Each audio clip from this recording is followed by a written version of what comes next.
is music from the Red Pony she wrote. I don't want to use the very popular Appalachian Spring. It's too popular. But Red Pony is something that is very much him, and it gives us a refresh look at his interests. So our program has begun. And I'm grateful to you for that introduction, because you might find that I also have some unconventional ideas, and Who doesn't? Playing Copeland, the lesser-known work, gives us an opportunity to think about lesser-thought ideas, perhaps. Good idea. Good thought. Yep. Well, he's written a lot of music, and we're very fond of it. So, dear public, dear listeners and watchers, we have Martha Penzer here today, she's going to talk about forgiveness, particularly from the background of the World War II and World War III, I guess we might say. Why do we forgive? Why and how can we forgive our sisters and brothers when they murder and rape and violate us? How can we do that? And she has some insights and experiences that can help us to do this. It's a difficult task to be able to forgive our sisters and brothers. It's not easily done. But we're asked to do that because we need to be forgiven ourselves for where we have fallen astray and failed.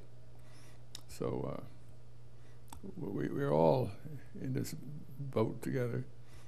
There is no one who is outside of the difficulty of human life and existence and of hurting one another. So we want you to phone in as you have thoughts and ideas and responses. We don't want you just to listen passively, but we want you to say what you think and what you have thought in the past. It doesn't have to affect you personally. It can be just your consideration over what you have heard and read. But it doesn't have to be significantly something that you knew and experienced. So, Martha, let's begin with you. How did you get interested in this subject? Well, I'm a librarian, and I work at Brownell Library in Essex Junction. And we got an announcement, an invitation to apply for a grant. The Fetzer Institute and the American Library Association were offering communities all across the nation to talk about love and forgiveness. Let's talk about it, love and forgiveness. The Fetzer Institute, which listeners and viewers may know, is very committed to engaging communities, to thinking about these topics, because they believe with absolute conviction that love and forgiveness are essential to addressing the problems of our world. And to that end, we were invited to make a proposal. The centerpiece of the programs that we offered at Brownell Library involved reading books, of course, reading books. And we started by reading excerpts from Homer's Iliad. Famous book. A tale of unforgiveness, if ever. Achilles affronted by Agamemnon, who stole his war prize, Briseis. And as we know, mayhem unfolds from that. Achilles' inability to forgive. From there, we read Charlotte Bronte's Jane Eyre, and our beloved Jane, who is an orphan, who is ill-treated at every turn by her adoptive family, and eventually flees and falls in love with a man who isn't quite that forthright with her, as we know, Mr. Rochester. And following that, we read a book called Embers, lesser known, by Sander Marai, an account of a friendship gone terribly awry, two men estranged because one suspects that his wife committed indiscretions, and it's all really based on some evidence and yet so much more. How often do we get angry with people because we project what they have done without really knowing the facts of the matter? And following that, we read The Guardians by Ana Castillo, that takes place on the border, the Texas-Mexican border. The Guardians are a mountain range. And this is a story that that really lifts up the difficulties of so-called illegal aliens and the humanity of people who slip over the border and suffer at the hands of coyotes that exploit them and kill them. There's a stellar character. Coyotes here, not meaning animals, but human beings who traffic in helping people come over who come over illegally. There's a stellar figure, a character in this book, Gabo, a 16-year-old boy who I would characterize it as saintly, and a very affecting story. And the final book that we read that is quite popular among the public, Bel Canto by Anne Patchett, in which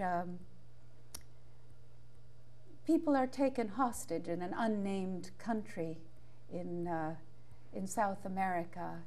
And it's a story that looks at the place of art, how art helps people transcend their difficulties, and a story of how of finding captors finding the humanity of their captives, and captives finding the humanity of their captors.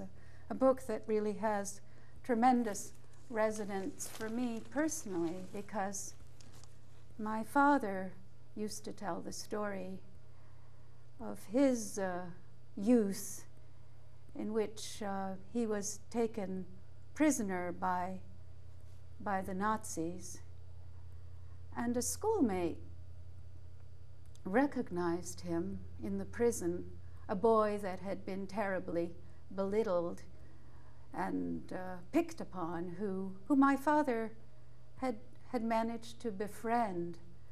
And when the schoolmate recognized my father, the schoolmate was collaborating with the Nazis. Mm-hmm. But when he recognized my father, he said, "Look, if you stay in this prison," my father at that point was under false papers, "if you stay here, you will be summarily executed. You are accused of trafficking in false papers," which of course was a great offense. If you confess that you're Jewish, you'll be sent to Auschwitz, and there's a chance that you can escape. So how is that for an irony of ironies in life, that this, by 1942, it was already quite well known, 42, 43, what was happening there, that this gave my father at least a chance in life. The story wasn't over, of course, but he did survive. And that family story has always inspired me that we need to pause and not presume that there is no humanity in the people that we are odds with. That is always the greatest mistake. To write them off. Yes, and indeed I've just been reading, partly in preparation for this program, a very provocative book called Radical Forgiveness. Let's see whether I have it easily at hand. I'm a librarian, so of course I came with all kinds of books. But this book, Radical Forgiveness, argues, let me see whether I can find it. Oops, maybe I can't. But Radical Forgiveness, here she is. Radical Forgiveness, Making Room for the Miracle by Colin Tipping, makes the argument, I'm not quite sure that I buy it fully, that when we have difficulties with people, it's as if our soul were engaging in that difficulty in a particular way, so that we have an opportunity to heal something in us, that we have an opportunity to play out the difficulty in a new way, not just by dismissing the person that we are antagonistic with, but being open to learning from that person. And do all bad things happen to us because we want them? I'm not ready to say that, but at least we can make a choice. You can imagine, Lee, that being given this grant really was an opening, not just for the community and the outlying areas. We were very blessed to have a participation of, more than 100 people in the various programs we offered. But I've myself had to examine the questions of love and forgiveness very deeply, and ever more deeply. I'm always finding good books, and as life were, always having opportunities not to just read about forgiveness, but to engage in it from day to day. Well, you have a provocative topic. Yes. I'm so aware that you and I met at 11 o'clock as we were preparing, and that today is Armistice Day. In 1918, the Germans and the French came together and said, we shall war no more. The war to end all wars ceased on 11/11 at 11 a.m. And what year was that? 1918. 1918. And the ache for peace endures, although we've had so many more wars. I remember my mother talking about the war to end all wars. Yes. And she was young enough to remember the date and the time and the occasion and the issues. And so it's for us who have been a part of history, we have a lot to learn from each other. Yes, it brings to mind, if you would, a poem. Yes. That. I think maybe we have a telephone. Oh, a telephone call. Would you like to come on the camera, on the radio?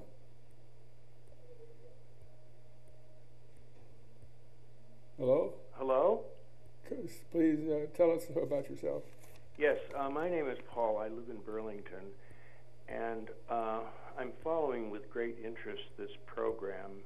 And today is Armistice Day, or Memorial Day, and I wanted to share in just a few moments an experience of mine in World War II. Please. As a 17-year-old youngster, I volunteered in 1944 in the Marine Corps with the blessing of my mother, who was an evangelical Christian, and of my minister, whom I asked about how killing my fellow human beings would square with the gospel. And his response was, well, if your mother was attacked by a madman who broke into her apartment, would you protect her? And I said, well, of course. He said, well, your country has been attacked, and now you are called to protect her. And with that, I suppose I felt a sense of relief to go ahead with my mother's blessing and my pastor's approval to volunteer, and I did so. And within months of basic training, I was overseas and engaged on the front lines of the last battle of World War II, Okinawa. Mm. And I want to say in just a few words that I joined a guerrilla-like outfit in the Marine Corps, Carlson's Raider Battalion it had formerly been called, and it took no prisoners. That was their understanding of the war. Wow. And I found on my first day in combat that we were being attacked by a Japanese machine gun in the hills above us, and we ran forward to destroy it. And I remember bursting into that cave and seeing 3 Japanese soldiers behind a Nambu machine gun, and just instead of taking them prisoner, it never occurred to me, I just simply shot them at point-blank range and killed all 3 of them, and then went on for the following days, what turned out to be the last week of the war, just killing everything that moved in front of us.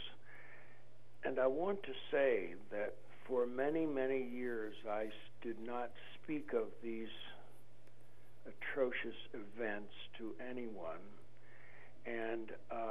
but I believe, and I know now, that it was way in the back of my mind, and maybe 45 or 50 years after this experience, I heard a Vietnam veteran speak honestly about the atrocities he had committed, and I myself started to come out and speak about my experience.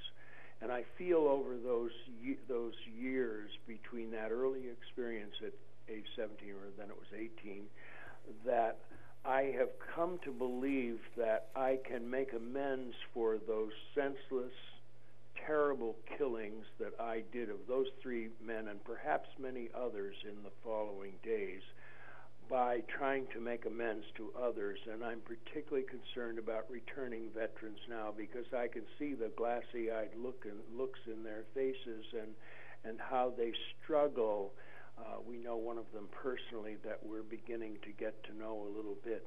And I know, because of my own experience, what it is to kill another human being, and we do not blithely walk away from that without terrible wounds within ourselves. So my heart goes out to the people that my nation is slaughtering left and right for whatever reason, and the young men and women who are engaging in this slaughter and who will come back to us, I believe, deeply wounded. So I guess this is on the subject of forgiveness. How do we forgive others? And most importantly, how do we forgive and become healed ourselves when we have done atrocious things? Very good questions. Do you have any answers for us? Well, the work of forgiveness.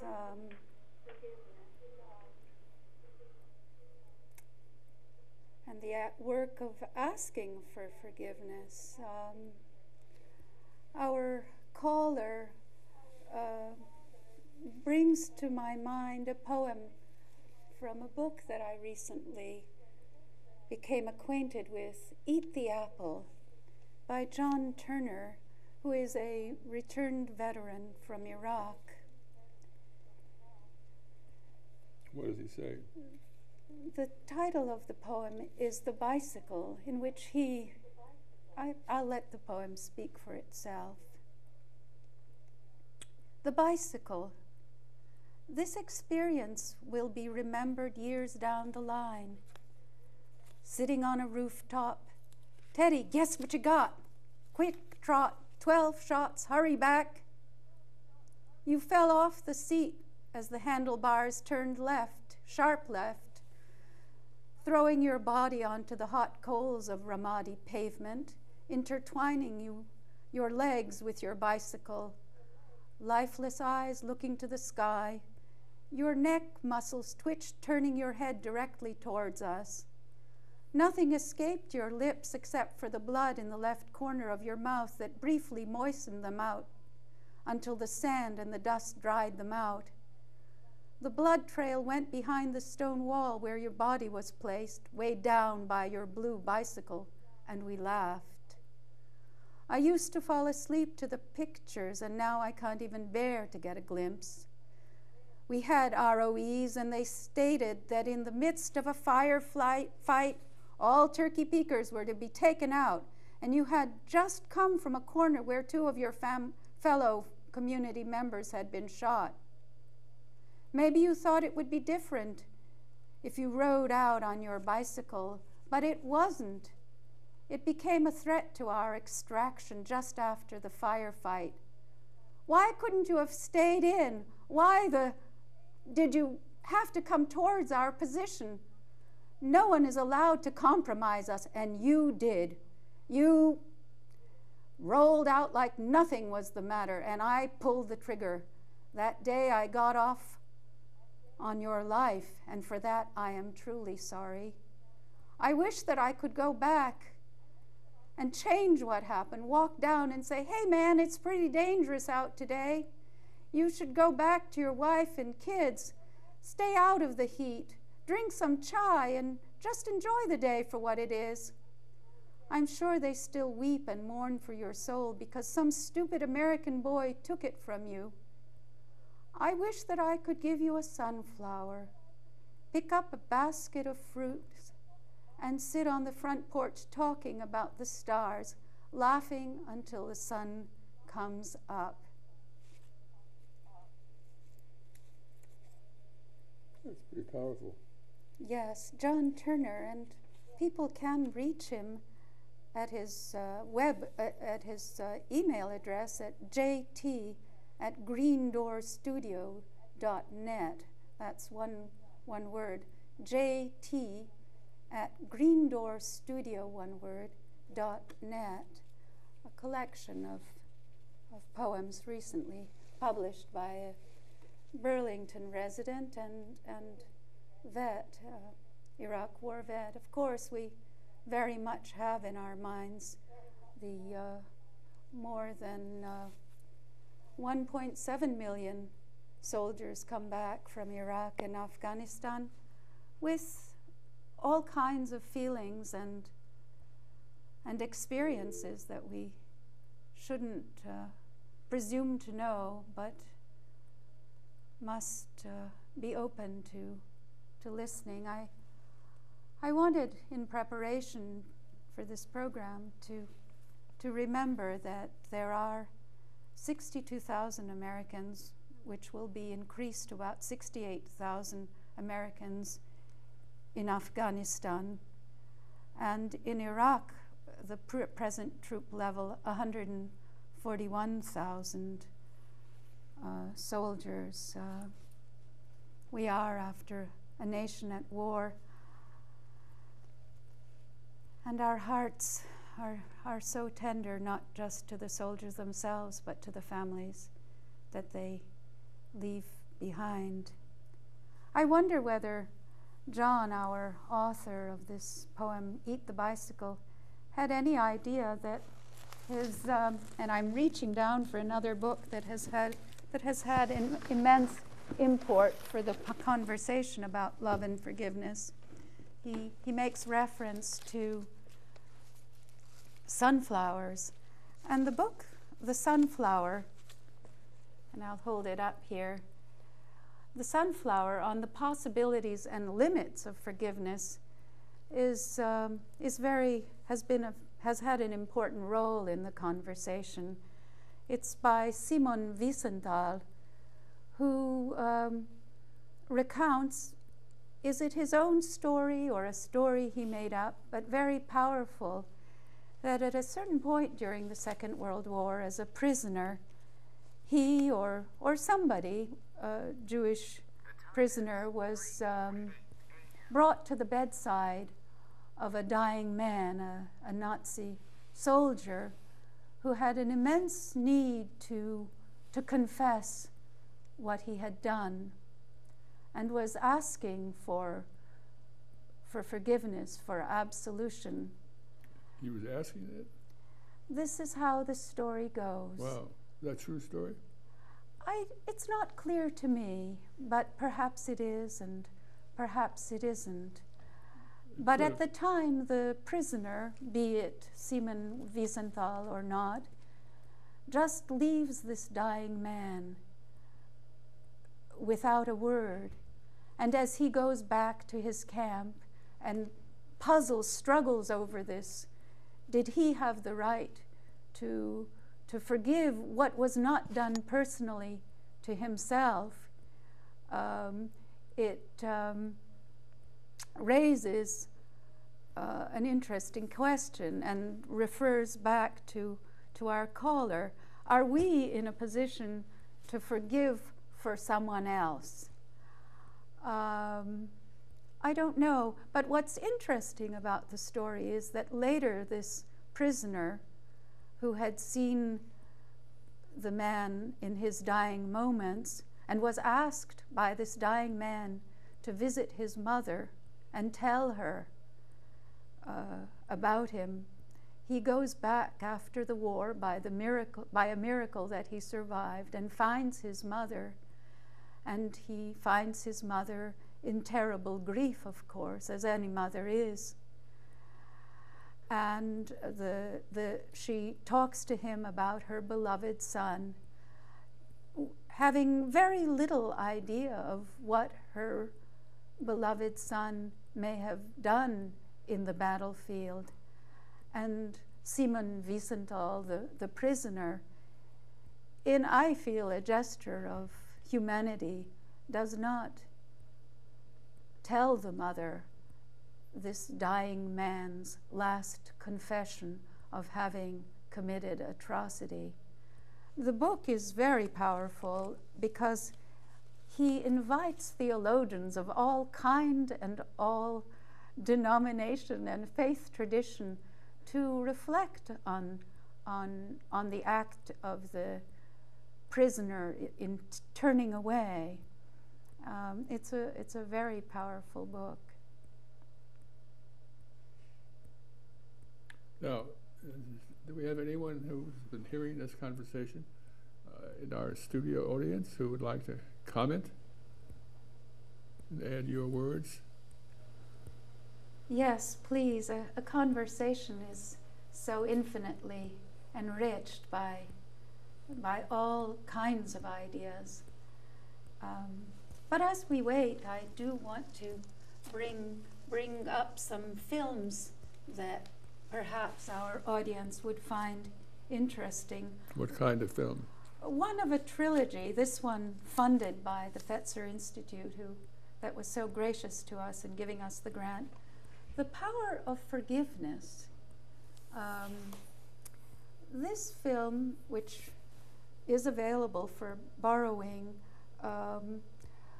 in particular focuses on the nickel mines massacre in Amish country, where a man opened fire, a troubled man opened fire, and the Amish community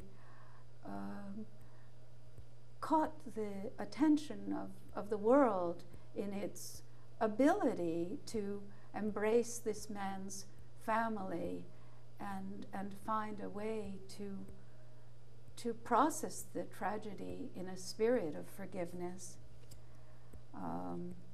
Other people interviewed in this film, The Power of Forgiveness, are family members who lost their beloveds on 9/11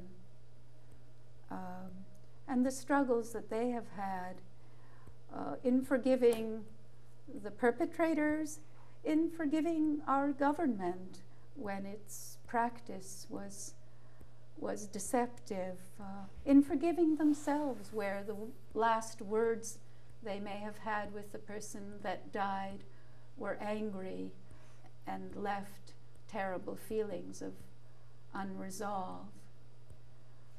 A very powerful film.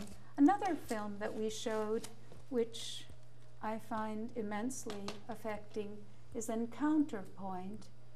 This is the story of the Bereaved Families Forum in Israel and Palestine, where instead of arguing for revenge, family members who have lost beloveds in the conflict, in this long-standing conflict, both Jewish Israelis and Palestinians have said, we must reach out to one another. We don't want other families to suffer as we have suffered. And this, and another film that we showed and that I highly recommend, Gandhi, My Father. Mahatma Gandhi? What is it to grow up in the family of a man who's considered a saint? A father and a son have their mighty struggles, and there are issues of forgiveness on a national level, but of course the interpersonal level can be sometimes the most challenging of all, as we know.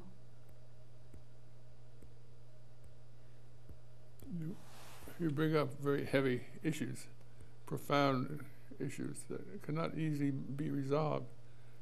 Anyone else here who wants to add to these? Some of you may have been in the war or had received unfair treatment one way or another. Do you want to make some comment about what happened to you or to your family?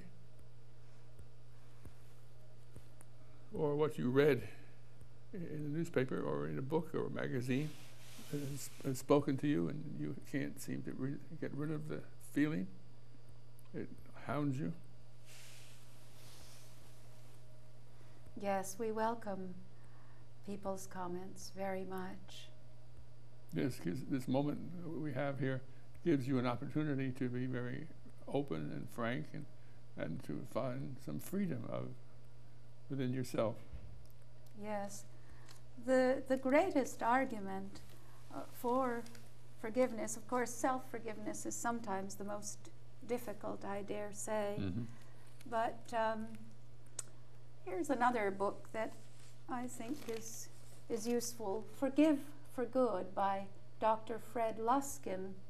And he gives forgiveness lessons, which are not unwise at all. But of course, the greatest argument for forgiving is that people who are more forgiving report fewer health problems. Forgiveness leads to less stress. Mm-hmm. Forgiveness leads to fewer physical symptoms of stress. Failure to forgive may be more important than hostility as a risk factor for heart disease. People who blame other people for their troubles have higher incidences of illness such as cardiovascular disease and cancers. People who imagine not forgiving someone show negative changes in blood pressure, muscle tension, and immune response. People who imagine forgiving their offender note immediate improvement in their cardiovascular, muscular, and nervous systems. Even people with devastating losses can learn to forgive and feel psychologically better emotionally better.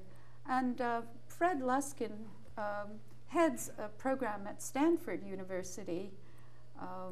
He's a co-founder and director of the Stanford University Forgiveness Project and figures actually in that film The Power of Forgiveness. And he talks about how sometimes the inability to let go of our so-called grievance story is is one of the handicaps in not being able to forgive, and how somehow we need to learn to reframe that story and look upon events in a different way, which is why I find that book that I mentioned earlier, Radical Forgiveness, so fascinating indeed, because it invites us to consider how, in fact, an antagonist is really maybe doing us a great service and giving us an opportunity to work things out in a more positive, creative way. I certainly believe that's been true in my own life.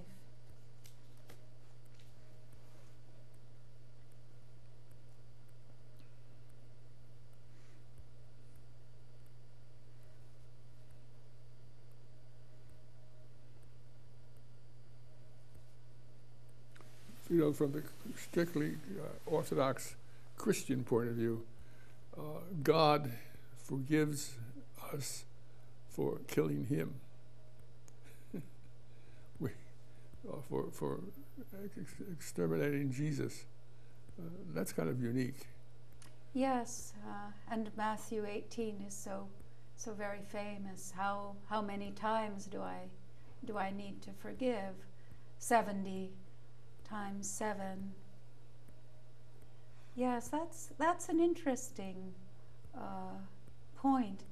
And I was just reading recently that in Judaism, the belief is that in order to have forgiveness from God, we need to make amends to the person who trespassed us, that we need to make some gesture of repentance and atonement. Different traditions have different teachings. And of course, where do we learn to love and forgive? I guess initially from those around us in our families.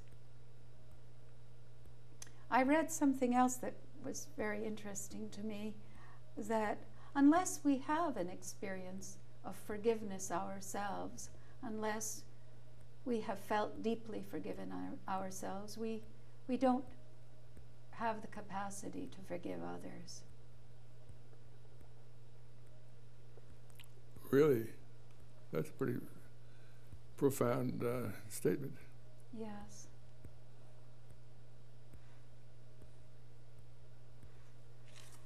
Another book that I found very powerful and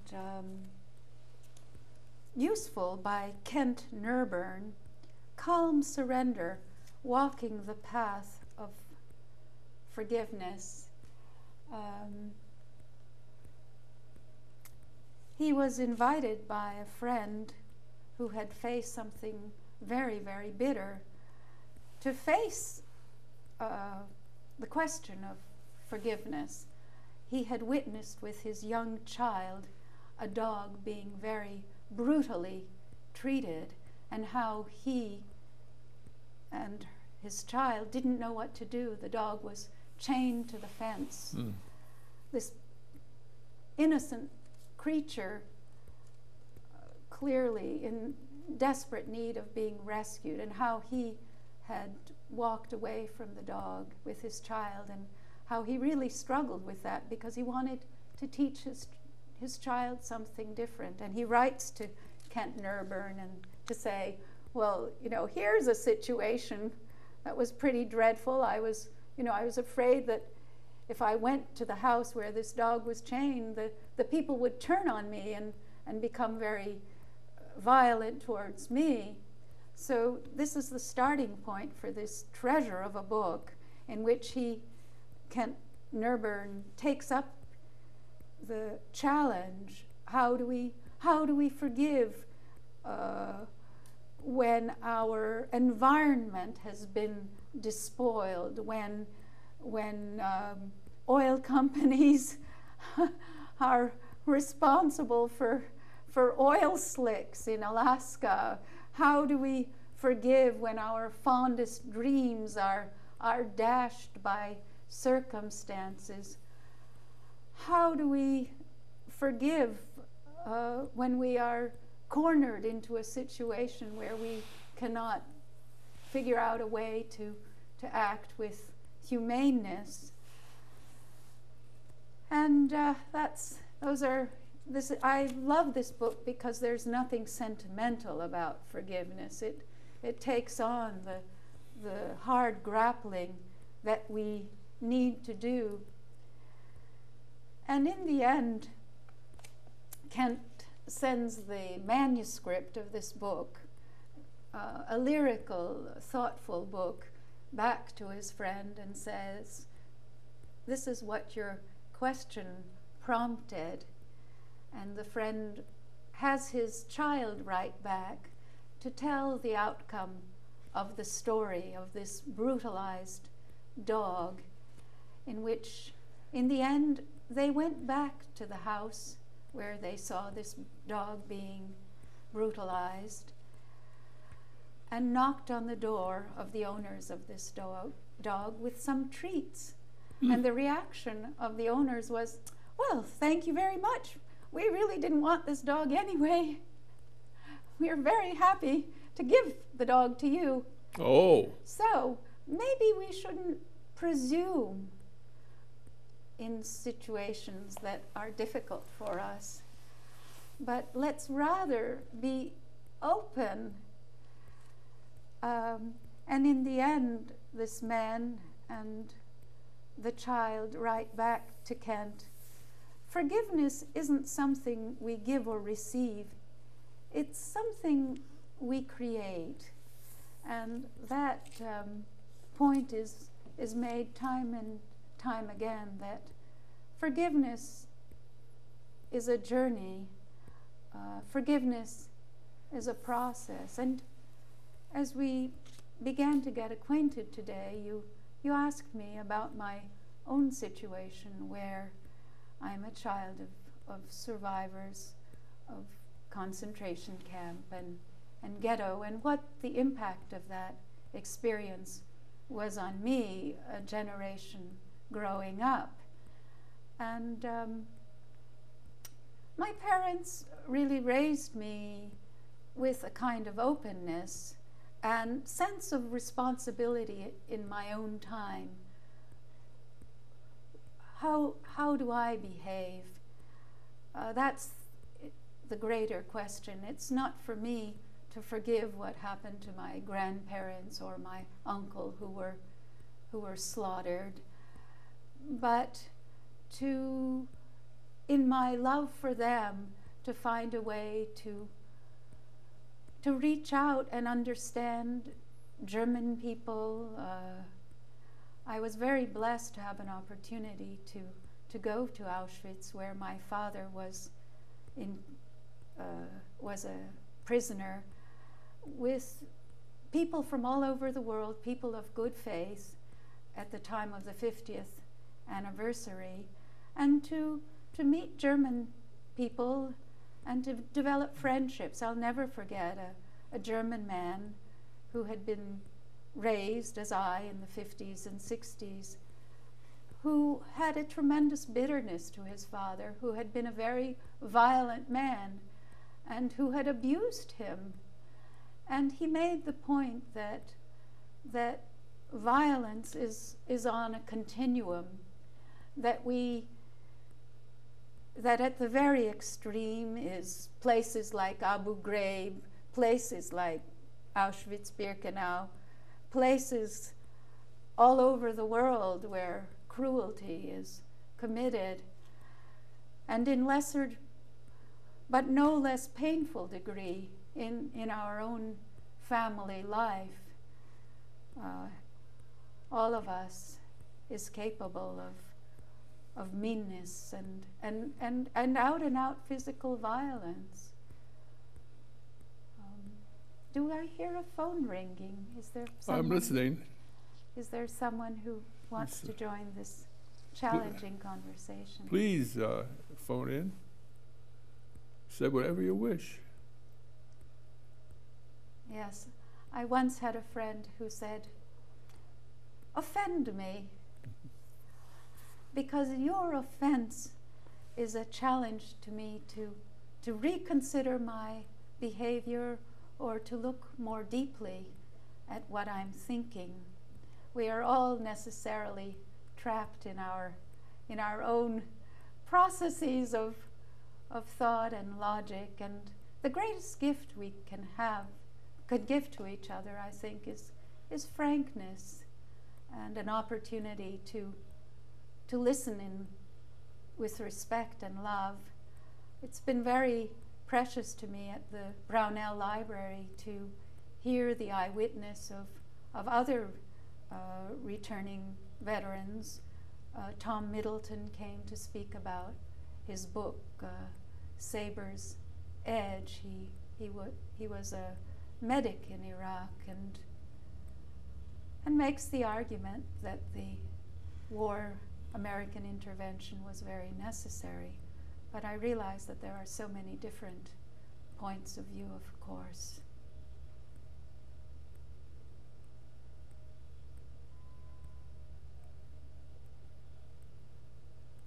Since it is November 11, I wonder if we do have time to remember a poem that was written by Wilfred Owen, a soldier, a young man who went to the battlefield himself. Dulce e decorum est. Bent double like old beggars under sacks, knock-kneed, coughing like hags, we cursed through sludge till on the haunting flares we turned our backs, and towards our distant rest began to trudge. Men marched asleep. Many had lost their boots, but limped on, bloodshod. All went lame, all blind, drunk with fatigue, deaf even to the hoots of tired, outstripped 5-9s that dropped behind. Gas, gas, quick boys, an ecstasy of fumbling, fitting the clumsy helmets just in time. But someone still yelling out and stumbling, floundering like a man in fire or lime, dim through the misty panes and thick green light as under a green sea I saw him drowning. In all my dreams, before my helpless sight, he plunges at me, guttering, choking, drowning.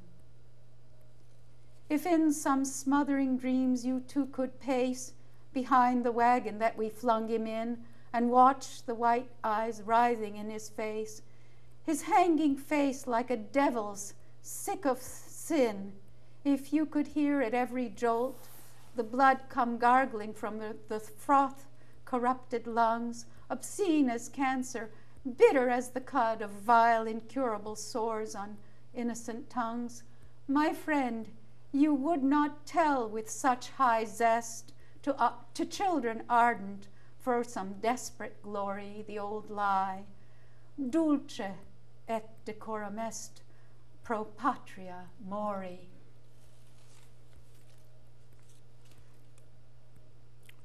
Thank you for being with us today. Thank you, Lee. I wish we had more response to what you have to say.